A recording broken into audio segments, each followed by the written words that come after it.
Yung 2022, ang net worth daw po ng Saldico ay 236.7 million. Noong 2025, base doon sa report na yan na nagsisirculate, 1.51 billion na ang net worth.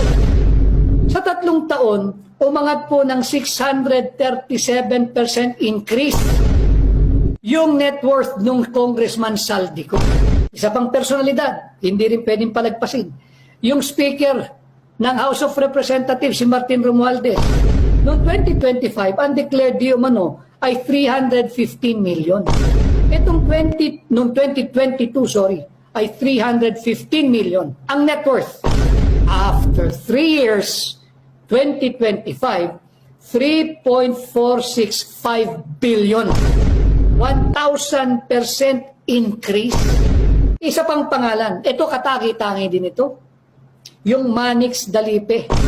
2022, 203.7 million. After 3 years, from 2022 to 2025, yung 203.7 million, naging 1.49 billion ang kanyang net worth.